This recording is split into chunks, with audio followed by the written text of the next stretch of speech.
साताऱ्याच्या रस्त्यात आमची एसटी नादुरुस्त झाली. पाठीमागच्या गाडीची वाट पाहत आम्ही एका झाडाखाली बसलो होतो.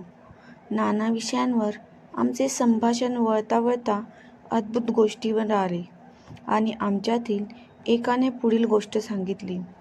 मी त्या साली रेल्वेतून रिटायर झालो होतो.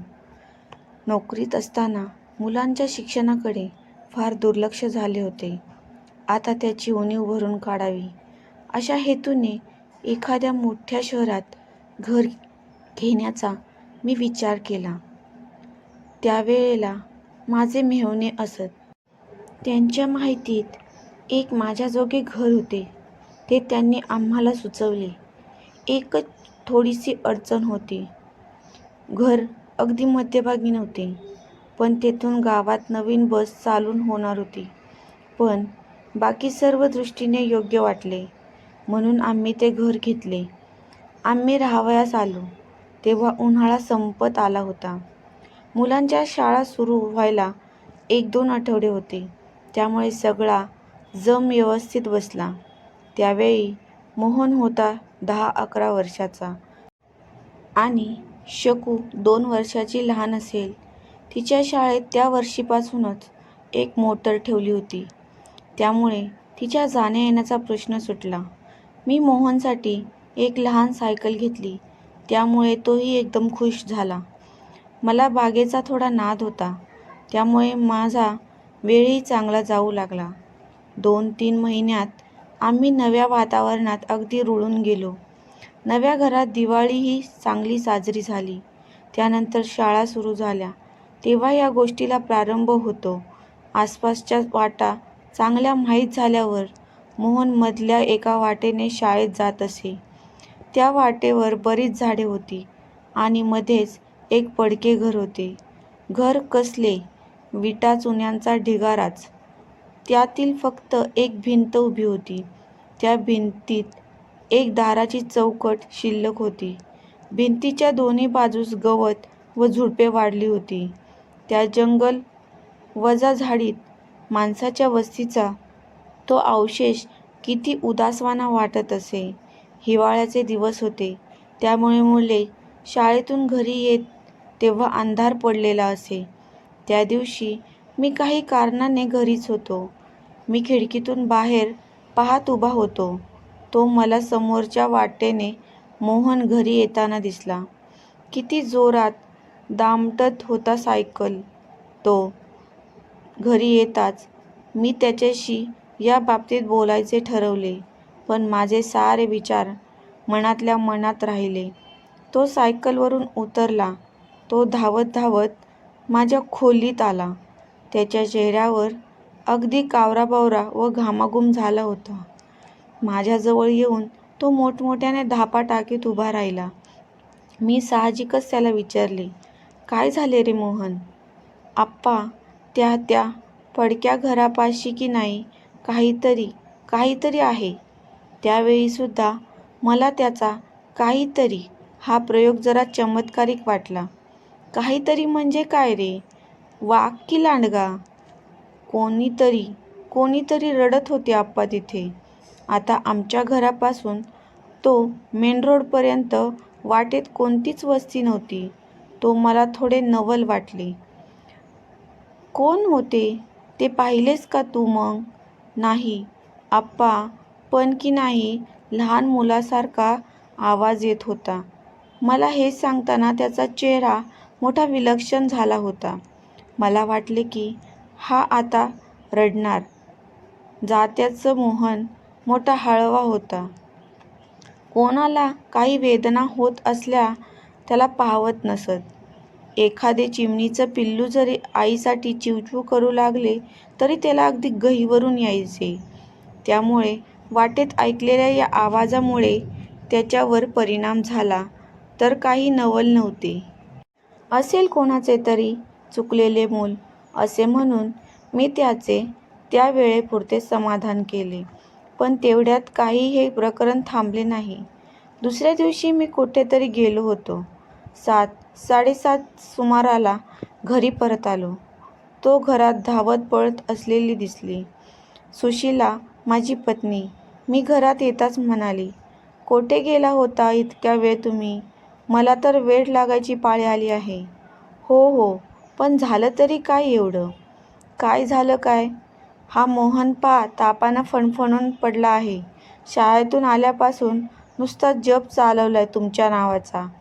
मी जर धडधडत्या काळजाने मधल्या घरात गेलो. कॉटवर मोहन निपचित पडला होता. त्याच्या कपाळावर पट्टी होती. खोलीत कोमट वॉटरचा वास दरवळत होता. घर एकदम सुने वाटू लागले मला. माझ्या एकुलत्या एक मुलावर माझे जीवापाड प्रेम होते. त्याला काही होताच माझा जीव कासावीस होई.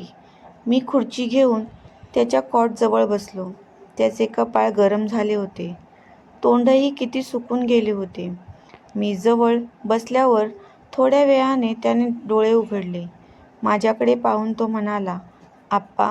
"हो बाळा, मी आलोय हं आता." "आप्पा." त्या घरापाशी एक लहान मूल आहे. आपल्या नेहमीच्या सवयीप्रमाणे त्याला गप्प बसण्यास मी सांगू लागलो. "मोहन, आता त्याचा विचार नाही करायचा. तू बरा झालास म्हणजे मी पाहीन त्याचं काय ते. तुला लवकर बरं व्हायचंय ना?" पण माझ्या बोलण्याकडे त्याचे लक्ष कुठे होते? तो त्याच्याच तंद्रीत होता. "आप्पा." ते सारखे आपल्या आईस हाक मारित होते. सारखे म्हणत होते, "आई, दार उघड ना गं. आई, मी आलोय. मी दार उघड ना गं. आई." "आप्पा, तुम्ही पाहताय ना ते कोण आहे?" मला सारखे त्याचे रडणे ऐकू येते. सांगता सांगता त्याचे डोळे पाण्याने भरून आले होते. तेवढ्या भावना वेगाने सुद्धा त्याच्या कपाळावर घामाचे थेंब दिसू लागले. अशा प्रकारच्या त्याच्या तापावर अनिष्ट परिणाम होईल हे मनात आणून त्याच्या समाधानासाठी म्हणून मी म्हटले, "मी पाहीन हा मोहन काय आहे तेथे ते." "मग झाले की नाही? आज रात्री पाहणार ना?" "हो, आज रात्री." लहान मुलांचा विश्वास किती चटकन बसतो, पण तो टिकवण्यासाठी कायम परिश्रम राहावे लागते. मी दुसऱ्या कोणालाही दिलेला शब्द सहज मोडला असता, पण त्या रात्री जर मी प्रत्यक्ष गेलो नसतो, तर दुसऱ्या दिवशी मोहनच्या नजरेला नजर देणे मला अशक्य झाले असते. आणि म्हणून रात्री 10:30च्या सुमारास मी एक मोठा टॉर्च व काठी घेऊन त्या थंडीत बाहेर पडलो. त्या घरापाशी आलो तेव्हा 11 वाजले होते.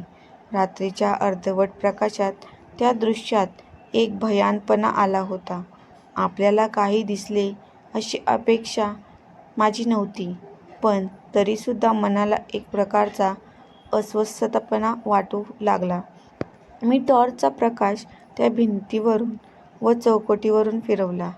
एकेकाळी माणसांनी गजबजलेल्या त्या जागेच्या ओसाड निर्जीवपणाने मन विषण्ण झाले. दूरच्या झाडीतून रातकिड्याचे आवाज ऐकू येत होते.